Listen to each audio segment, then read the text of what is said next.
All right, back for another beer review, and today I'll be reviewing yet another beer from the Jackie O's Pub and Brewery, and they're out of Athens, Ohio, and this is their Champion Ground, the 2023 release. So they're calling this one a bourbon barrel-aged stout with coffee added. It comes in at 13.1% alcohol by volume. No IBUs listed. Time of review. And this bottle is approximately 7 months old. And I picked this one up at Red Wine and Brew in Mentor, Ohio on a day trip to Ohio back at the end of 2023. So in the description box, I'll post a link to the beer haul video I did that contains all the goodies that I picked up on said trip. And I picked up 4 different barrel-aged offerings from Jackie O's. This is the second of the 4 that I'm reviewing. And this one is on my mythical beer bucket list. That's right, a beer bucket list that I don't actually have. But if I did, this beer would be on it because I saw a review of this one from a friend of mine and former beer tuber, Johnny, at the now defunct Crafty Beer Reviews back in, I want to say it's 2015 or 16, and he reviewed this one. He absolutely loved it, called it one of his favorite Jackie O's barrel-aged beers he's ever had, and I always had that review in the back of my mind whenever someone says about Jackie O's. I always think about Champion Ground, even though I've never had it. So this is essentially a bourbon barrel-aged Imperial coffee stout, 13.1%. This is the 2023 release, around 7 months old, but at the end of the day, you got to not open this correctly, but you got to make do with what, you can get. And not that 7 months is crazy old or anything, but you never know how the coffee is going to turn out in a beer like this. A lot of times I've had coffee stouts that were like 5-6 months old where the green pepper notes started hitting. So I wanted to get to this one a little quicker because of the coffee. So we're going to give it a pour here and see how it is. So this one is not super thick pouring out. This is like more of a dark brown. We'll give it a pour like that. I don't want to go too crazy, but something like that. And we'll do a little cheat here as we do. Okay. All right. Throw this over here. So I do have a spiel on the side that I'll try to remember to read. Sometimes I remember, sometimes I don't. We'll see. So yeah, in the glass, I know on camera it's going to look pitch black. In the glass, holding up to the light. Yeah, this is more of like that root beer color. So it's a very deep dark brown, but there's like lighter brown color at the bottom of the glass, a little bit of like a ruby red kind of twinge. The head itself generates about maybe a half to like a quarter of a sized head there. That finger head that is it's definitely straight on brown, right? It's creamy looking. There's alcohol legs, but I can't really generate a huge head here. It's 13.1%. I don't expect it. Does it look like a huge barrel-aged Imperial coffee stout? Sure, it does. I wish it was a little bit darker, but just the appearance. Let's get a nose. Okay, hello. Holy shit, that coffee is not green pepper, and it is fucking intense. This is like, I don't know, like, they did say, I saw on the website and on the Untapped tracking, they are the Untapped description. I think it was Untapped, maybe on Instagram, can't remember. They do say they use Jamaican Blue Mountain coffee. Now, I don't know much about coffee. I'm not a coffee nerd like I am a beer nerd, but I remember folks saying about that specific coffee is that it was like a little bit less acidic, a little less bitter. This is just vibrant coffee in the nose. Yeah, it smells like medium to dark roasted coffee, just like punching me in the nostrils. There's a nice, like rich, fudgy kind of chocolate to this, giving me huge mocha vibes. Touch of like vanilla. There's dark fruits. But not like, I like to say like black cherry a lot when I'm talking about like Imperial Stouts and Porters. Not getting as much cherry here, getting more of like a grape into like a plum, maybe a touch of a date. There's a big roasted malt quality, slightly charred. And then there's this nice oaky vanilla kind of presence. I would say the bourbon isn't necessarily hitting me as bourbon in the aroma. It's more just like vanilla and oak. So this is kind of reminiscent of that vanilla coffee bourbon barrel dark apparition that I reviewed as the first one. By the time you see this, maybe like a couple weeks ago. Yeah, it'll probably be about a couple weeks by the time you see this one. But now I go back and I'm getting like a peppery bourbon. So what the fuck do I know? If I didn't know, what? Huge brown sugar out of nowhere. That's why I love swirling it up. That's why I like to let the beer breathe. This was in my darker beer fridge at 54 degrees Fahrenheit. It opens up in the glass. So once you pour it and let it open up, there's just a lot of things happening. Brown sugar for sure.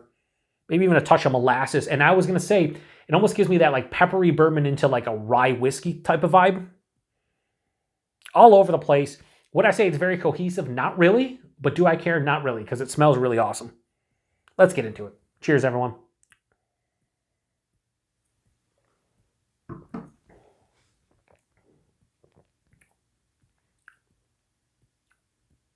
What the fuck just happened? Wow.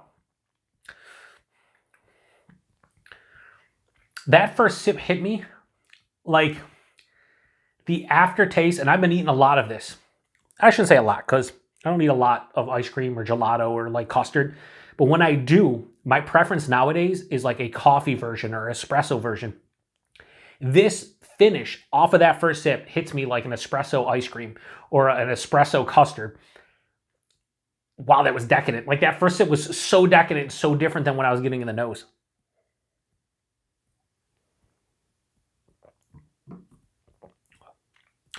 Dangerously drinkable at 13.12. Wow. First off, let me just say, the coffee is held up here. There is no green pepper note, nothing astringent with the coffee, so that's fantastic. The taste, on the other hand, is so fucking wild and complex right now. I don't know what to say about it. Let's go back in. Body is the one thing really stopping me from just like going absolutely apeshit over this beer. It is thin. I don't remember what I said about the aforementioned vanilla coffee bourbon barrel dark apparition, but it's definitely thinned out a little bit in the barrel. This is like low to medium full body, talking about 13.1% beer, definitely thin. And it's one of those beers, shout out to Paul over at PA Brew News, where up front it seems like it's thicker, and then it kind of thins out as it passes through the palate and as you end up swallowing it on the finish. So it's definitely thin. The body's thin for what I'm looking for, so it kind of detracts a little bit from the beer. The mouthfeel, however, this is mildly carbonated. So it's carbonated, but it has a mild carbonation. And it's so soft and like just kind of, it's not still on the palate, but it's soft, it's smooth, it's creamy. The mouthfeel is fucking fantastic. But it's like it's a huge contrast to the actual body, where the body is disappointing, the mouthfeel is not. So I wish they were both like just really good, as opposed to one not being that great and the other being amazing. It is what it is. The taste, front to back, espresso ice cream, espresso gelato. It's fucking wild. Like there's a lot of like, again, chocolate, vanilla, and coffee intertwining. It's so good.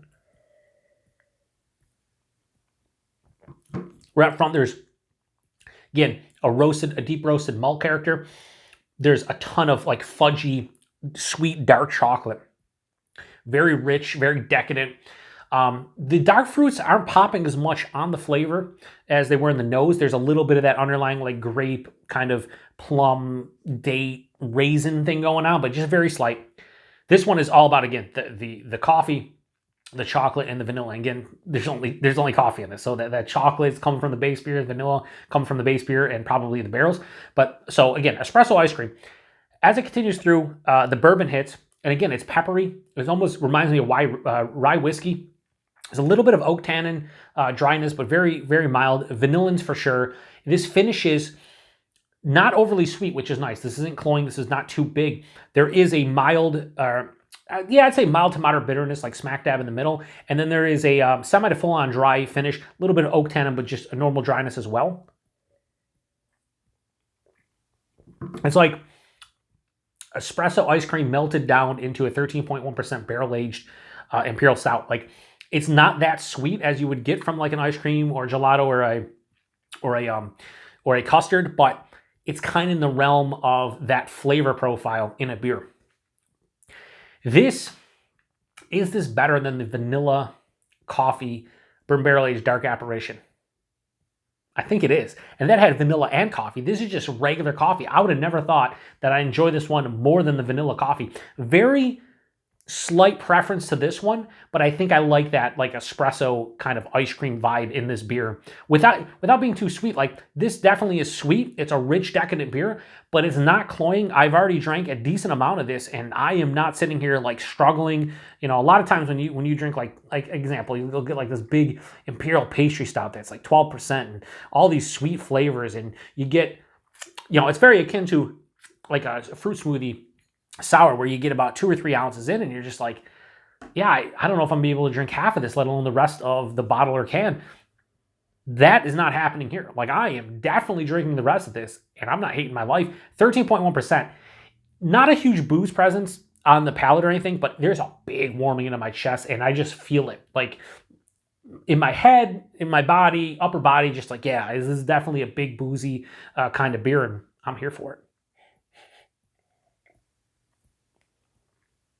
Yeah, this is delicious. It's delicious. The one detriment to the beer is it being thin. But I get why Johnny really enjoyed this one going back, you know, again, like 8-9 years ago. I'm glad I finally was able to grab a bottle of this and give it a go. And it has lived up to the hype in my own mind, which doesn't happen all the time. But Jackie O's, if there's one brewery that, you know, as far as from a barrel aging perspective, if it's like, say, you know, here's a beer, it's been hyped for X amount of years and you try it, Jackie O's would be one of the breweries who would be like, yeah, it makes sense that it's going to live up to the hype. So their Champion Ground, the 2023 release, absolutely zero issues whatsoever, giving this a straight 4.75. I think I gave the vanilla coffee bourbon barrel dark apparition a 4.7, so this gets slightly higher, straight 4.75. This is fucking phenomenal. Another great beer this year. You know, I've been talking to some of you in the comment section about like, I've been on a pretty good run lately with all these fucking amazing beers. And what is the reason for that? Well, I'm picking up a lot of crazy barrel-aged beers. I'm being sent a lot of fucking crazy beers. So you put 2 and 2 together and it's just like, there's been a string of just awesome beers sent my way and a lot of them are living up to the hype for me. And it is what it is.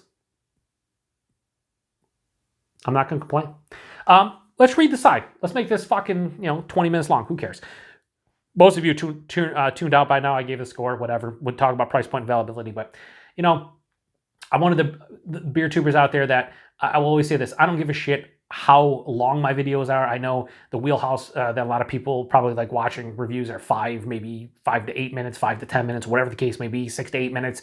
For me, you'll see that like the average length of a review on my channel is probably like 10 minutes. A lot of them go into the 12, 13, 14 minute range. This is the thing. If you just want to watch, you can fast forward. If you want to be around for the entire thing, cool too. And we'll do this. I like doing this. And some folks will post in the comment section. Some folks won't. I know who watches then. If you watch to the end, say, just type in, don't even say, this is it, 3 words, espresso ice cream. Just put that in the comment section. I'll know you watched for the not even to the end, the vast majority of this review. This isn't even the end. The end's probably gonna be like 2-3 minutes from now. So anyway, it says, around the brewery, we listen to a lot of reggae, drink a fair share of coffee, and are devoted to our barrel aging program. In 2015, we had a one-off Imperial Stout aging barrels for close to a year. These barrels had a rich chocolate/vanilla character. Well, there you go. No vanilla in here, no chocolate, and they are spot on. And I swear, I did not read this at all. So that is amazing that I picked up on that because they are not lying. But anyway, it says, but we were asking for a boost. I think it says, it's either Stauf's or Stauf. I think it's Stauf's. Stauf's Coffee Roasters, or Stauf, I don't know. It's S-T-A-U-F, Stauf. Stauf's Coffee Roasters in Columbus, Ohio, nailed the perfect roast on some authentic Jamaican Blue Mountain coffee to complement this barrel-aged stout. The illustration on this label is of Charlie Ace's Swing-a-ling, a mobile record shack, which was notorious for broadcasting the, quote, champion sound. Illustration. Did I say I think I might be hammered. Illustration, Joe. Fucking words, buddy. Anyway, it says, our version does this with fresh grounds and all around. Illustration, you idiot. Anyway. Yeah, so there's the mobile wheel, or the, what do they call it? Yeah, the Swing-a-ling mobile record shack. Champion sound. I don't know. Price by availability, I paid $11.99 for that bottle. I picked it up in Ohio. Could be a little bit cheaper, a little bit more expensive wherever you are. Illustration. This is why you shouldn't watch my channel, but maybe you should, because you get awesome moments like that where I struggle reading comprehension. Not great for me. But yeah, $12 for a bottle. It's Jackie O's. Like, I'll fucking pay that. I bought one of their beers that I'll review in the next couple months. That is like, it was $15.99 a bottle. It was aged for almost 2 years in bourbon barrels, so yeah, and it's blended and shit. So, but yeah, $11.99 for this, $4.75 all fucking day. And availability, I have no idea with Jackie O's other than we don't see them here in Buffalo, New York. So whenever I go to Ohio, I got to pick up their stuff. If you can get your hands on their stuff regularly, shout out to Jeff, aka No Jinx. He was like, he posted a comment on one of my Untapped check-ins to this, and he's like, I can get them, or I'm lucky that I can get them local. I know, Jeff. I know you can go down to Toledo and pick them up. I don't even know if you can get them in Michigan, but like Toledo, I know you can go down there. Like, if Jackie O's was readily available to me, I'd be reviewing at least one beer from them every single month. That would be a barrel-aged beer, because they are top of the food chain. So, if you've had this beer before, any prior vintage, maybe this vintage specifically, post in the comment section. Like I said, if you watch it to the end or the vast, 3/4 of this review, espresso ice cream in the comment section. I know you watch to the end. Yeah, I have 2 more from Jackie O's, and next time I go to Ohio, I'll be grabbing a lot more. I'm really happy I was able to grab this one. Shout out to another viewer of the channel, Gregory, who he loved Jackie O's stuff as well. He just had I think it was like an apple brandy barrel-aged, was it barley wine, Gregory? If you watch to the end, Gregory, post in the comment section, let me know. I forget. He sent me an email and let me know, and that sounded amazing. I didn't even know they did all kinds of crazy shit like that, but I just need to buy more of their stuff, plain and simple. Anyway, shutting this one down. Huge thanks to everybody stopping by for another beer review here on the Beer Patrol. Till the next one. Cheers.